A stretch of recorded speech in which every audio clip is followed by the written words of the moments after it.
For advertisement, 8125893028. Our Gmail, maxtvtelugu@gmail.com. Hi hello నమస్తే welcome to Max TV health. ఈరోజు మనతో పాటు ఉన్నారు doctor Anila Reddy, gynaecologist at Srujana hospitals Hyderabad. మరి మేడంతో మాట్లాడి మరికొన్ని విషయాలు తెలుసుకుందాం. నమస్తే మేడం. నమస్తే అమ్మా. ఎలా ఉన్నారు మేడం? ఉన్నాను మేడం, ఈరోజు మనం మాట్లాడే టాపిక్ ప్రెగ్నెన్సీ లేడీస్ గురించి. అసలు ప్రెగ్నెంట్తో ఉన్న వాళ్ళు ఎటువంటి జాగ్రత్తలు, ఎటువంటి ఫుడ్ తీసుకోవాలి మేడం? ఓకే, సో జాగ్రత్తలకి వచ్చేసరికి ఫస్ట్ 3 months చాలా క్రూషియల్ ప్రెగ్నెన్సీలో ఎవరికైనా. సో ఫస్ట్ 3 months మాత్రం వాళ్ళు ట్రావెలింగ్ అనేది, సెక్షువల్ యాక్టివిటీ అనేది చాలా లిమిటెడ్ చేసుకోవాలి. అండ్ చాలామంది ఇంకా బాగా జాగ్రత్తగా ఉండు అమ్మ అనగానే రెస్ట్కి వెళ్ళిపోతారు. సో రెస్ట్ ఎక్కువ అవసరం లేదు, ఇంట్లో పనులు వాళ్ళు చేసుకోవచ్చు.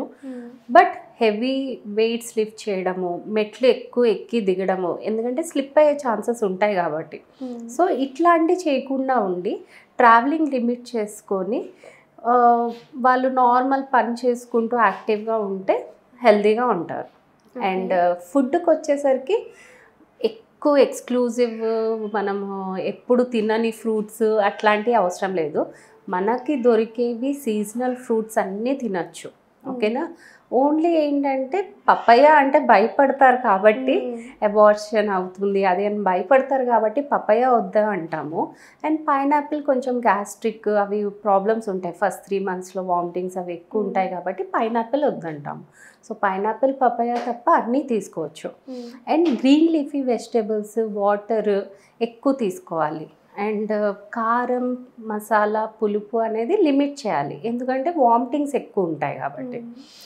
అండ్ కొంచెం హెవీ వెయిట్స్ ఉన్న వాళ్ళు లేదా ప్రీవియస్ ప్రెగ్నెన్సీలో కొంచెం బీపీ, షుగర్లు వచ్చిన వాళ్ళు ఇప్పటి నుంచి కొంచెం స్వీట్స్ అనేవి, సాల్ట్ అనేవి లిమిట్ చేసుకొని అండ్ కంపల్సరీ ఒక 1/2 hour వాకింగ్ చేయాలి. ఓకే, సరిపోతుంది. మేడం, ఇప్పుడు ఫస్ట్ ప్రెగ్నెన్సీకి సెకండ్ ప్రెగ్నెన్సీకి ఎంత ఏజ్ గ్యాప్ ఉండాలి మేడం? ఎంత ఏజ్ గ్యాప్ అంటే మన బాడీ అంత, అంటే టోటల్ బాడీ అనేది చేంజ్ అయిపోతుంది ఒక ఉమెన్కి. బర్త్, ప్రెగ్నెన్సీ, తర్వాత బర్త్, మళ్ళీ వాళ్ళకి లాక్టేషన్ ఇవ్వడం. సో పేషెంట్ అనేది, అంటే మదర్ అనేది, I should not tell patient, mother అనేవాళ్ళు చాలా డ్రైన్ అయిపోతారు. అది నిద్రకి కానీ, అంటే బాగా బాడీ అలసిపోతుంది వాళ్ళకి. సో అట్లాంటి వాళ్ళకి మనం కొంచెం రెస్ట్ ఇచ్చి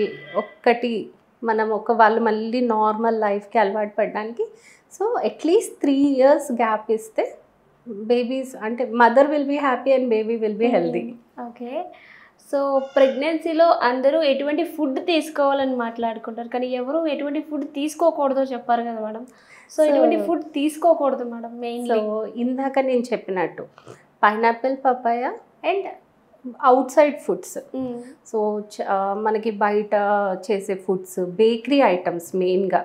సో అట్లాంటివి ఏంటంటే కొంచెం ఎక్కువ రోజులు ఉంచే ఇవి ఉంటుంది, ఈస్ట్ వాడతారు, ప్లస్ కొంచెం ఎక్కువ నిల్వ పెట్టే ఛాన్సెస్ ఉంటాయి. సో కొంచెం బేకరీ ఫుడ్స్ అనేవి కొంచెం అవాయిడ్ చేయాలి. అండ్ మసాలా అండ్ బయట చేసే ఇవి అన్నీ జంక్ ఫుడ్స్ అన్నీ అవాయిడ్ చేస్తే బెటర్. ఓకే, బట్ ఎక్కువ మంది ప్రెగ్నెన్సీలో ఉన్న ఫుడ్ క్రేవింగ్స్ ఎక్కువ ఉంటాయి కదా మేడం, అలా అని ఏది పడితే తినకూడదు అంట. Once in a while is okay, ఏదైనా once in a while is okay, but అదే రెగ్యులర్ వాళ్ళ డైట్ ఉండకూడదు. సో హెల్దీ డైట్ ఎక్కువ తీసుకుంటూ వన్స్ ఇన్ ఏ వైల్ ఏదైనా నచ్చింది తింటే దట్స్ ఫైన్. మేడం, ఎక్కువ మంది అంటారు మేనరికం పెళ్ళిళ్ళు చేసుకుంటే పుట్టబోయే బేబీ కరెక్ట్గా పుట్టదు అనుకుంటే, అది నిజమేనా? అపోహ? నిజమేమా, నిజమే. సో అందుకే మనం కాన్సాంగ్యుయస్ మ్యారేజెస్ అంటాం దాన్ని. సో ఇట్లాంటి మ్యారేజెస్ ఏమైనా ఉన్నప్పుడు మనం చాలా జాగ్రత్తలు తీసుకుంటాం. మనకి కొన్ని టెస్ట్లు అనేవి ఎక్కువ చేపిస్తాము, genetic test చేపిస్తాము.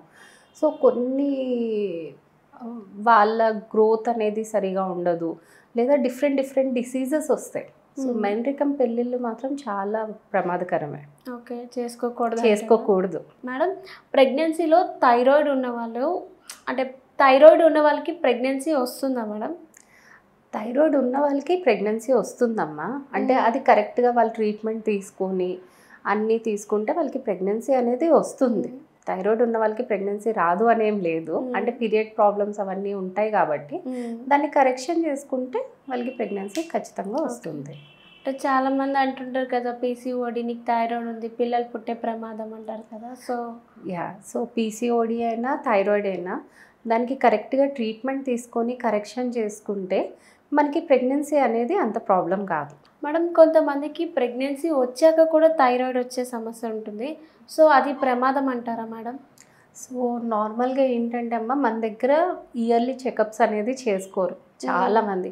So first ఫీమేల్కి first checkup అయ్యేది ప్రెగ్నెన్సీ వచ్చాకే. సో వాళ్ళకి ముందు నుంచే ప్రెగ్నెన్సీ థైరాయిడ్ ఉండొచ్చు, బట్ తెలిసింది ప్రెగ్నెన్సీ తర్వాత. సో అలా కొంతమంది ఉంటారు, కొంతమందికి ప్రెగ్నెన్సీలో వస్తుంది థైరాయిడ్. సో అలా కొంతమంది ఉంటారు. ప్లస్ దేనివల్ల కూడా అదే దానికి కరెక్ట్గా మనం తెలుసుకొని దానికి ట్రీట్మెంట్ పెట్టుకుంటే బేబీకి మదర్కి ఏమీ ప్రమాదం ఉండదు. సో మనకి థైరాయిడ్ హార్మోన్ ఎలానో బేబీకి అది గ్రోత్ హార్మోన్ అనమాట. సో గ్రోత్ అనేది ఎఫెక్ట్ అవ్వకుండా ఉంటుంది, బట్ అది కరెక్షన్ చేయలేదు మనం, అట్లాంటప్పుడు మనకి గ్రోత్ అనేది కొంచెం డిస్టర్బ్ అవుతుంది బేబీది. ఓకే, అంటే ప్రెగ్నెన్సీ వచ్చాక థైరాయిడ్ వస్తే అది బేబీకి కూడా ఎఫెక్ట్ ఉంటుందా? యా మెయిన్ అదే టెస్ట్ చేసేది. సో ప్రెగ్నెన్సీలో థైరాయిడ్ వస్తే బేబీ గ్రోత్ అనేది ఎఫెక్ట్ అవుతుంది. సో అందుకనే దాన్ని డిటెక్ట్ చేసుకొని కరెక్షన్ చేసుకుంటే బాగుంటుంది. Okay, so early signs of ప్రెగ్నెన్సీకి వాటి యొక్క సైన్స్ అండ్ సిమ్టమ్స్ ఎలా ఉంటాయి మేడం? సో ప్రెగ్నెన్సీ అంటే మనం నార్మల్గా యూపీటీ పాజిటివ్ వస్తుంది, బట్ కొంతమందికి యూపీటీ నెగిటివ్ కూడా రావచ్చు. అప్పుడు కూడా చిన్న చిన్న సిమ్టమ్స్ మనకి తెలుస్తాయి. ఎట్లా అంటే వామిటింగ్స్, నాసియా, అంటే వామిటింగ్స్ కాదు కానీ వామిటింగ్స్ వచ్చేలాగా అనిపించడము, వీక్నెస్, బ్లోటింగ్, అండ్ కొంతమందికి వచ్చేసరికి రిపీటెడ్ యూరిన్ వెళ్తూ ఉంటారు, రిపీటెడ్ యూరిన్ అది. కొంతమందికి బ్రెస్ట్ పెయిన్ వస్తుంది. సో ఇవన్నీ చిన్న చిన్న సిమ్టమ్స్ అనమాట. సో దీంతో కూడా మనకు ఒక డౌట్ అనేది రావచ్చు. సో ప్రెగ్నెన్సీ టెస్ట్ అర్లీగా మనం చేసుకోవడానికి ఛాన్సెస్ ఉంటాయి. సో ఇవేంటంటే ఇర్రెగ్యులర్ పీరియడ్స్ వచ్చే వాళ్ళకి, ఇట్లాంటి వాళ్ళకి ఈ సిమ్టమ్స్ ఏమైనా ఉంటే మనకు ఒక డౌట్, సస్పిషన్ అనమాట. సో మనం ప్రెగ్నెన్సీ టెస్ట్ అనేది చేయొచ్చు. మేడం నార్మల్ డెలివరీ బెస్టా లేదా సిజేరియన్ బెస్టా మేడం? సో రెండు బెస్టే, depending on mother condition and baby condition. So mother condition బాగుంది, బేబీ హెల్తీగా ఉంది, పెల్విస్ బాగుంది, అంతా బాగున్నప్పుడు normal best. But baby heavy weight ఉంది లేదా మదర్ సహకరించే పొజిషన్లో లేదు, కొన్ని మనకి దీనివల్ల ప్రెగ్నెన్సీ దీనివల్ల మదర్ సహకరించే పొజిషన్లో లేదు, లేదా ట్విన్స్ ఉన్నారు, బేబీ తల పైకి ఉంది, ఇట్లాంటప్పుడు caesarean is the best. So ఏదైనా healthy baby and healthy mother. Madam ఇప్పుడు డెలివరీ అయిన తర్వాత చాలామందికి బ్లోటింగ్ అని, వెయిట్ గెయిన్ అవ్వడం అని ఇలాంటి సిమ్టమ్స్ ఉంటాయి కదా, దానికి రీజన్స్ ఏంటి మేడం? సో రీజన్ వచ్చేసి మదర్స్ అమ్మ బాగా రెస్ట్ ఇచ్చేసి వాళ్ళకి టోటల్ ఇంకా సిజేరియన్ అని అంటే నార్మల్ డెలివరీ అయినా ఇమీడియట్ వాళ్ళు పని చేసుకుంటారు కొంతమంది ఒక 1 వీక్. సిజేరియన్ అనగానే అదేదో పెద్ద ఆపరేషన్ అయినట్టు టోటల్ రెస్ట్ ఇచ్చేసి అట్లా పెడతారు. సో దానివల్లే ఆ వెయిట్ గెయిన్స్ అవన్నీ అవుతారనమాట. అండ్ బ్లోటింగ్ వచ్చేసరికి ఫుడ్. సో కొంతమంది ఏంటంటే వాళ్ళకి కావాల్సిన ఫుడ్, న్యూట్రిషన్ ఫుడ్ ఇవ్వరు. సో వాళ్ళు ఇంకా పాతకాలంవి కొన్ని ఫాలో అవుతూ ఉంటారు, దానివల్ల పాపం వాళ్ళకి బ్లోటింగ్స్ ఇవన్నీ వస్తాయి. సో వెయిట్ గెయిన్ మాత్రం టోటల్ రెస్ట్కి వెళ్ళిపోవడం వల్లే వస్తుంది, సిజేరియన్ వల్ల కాదు. ఓకే.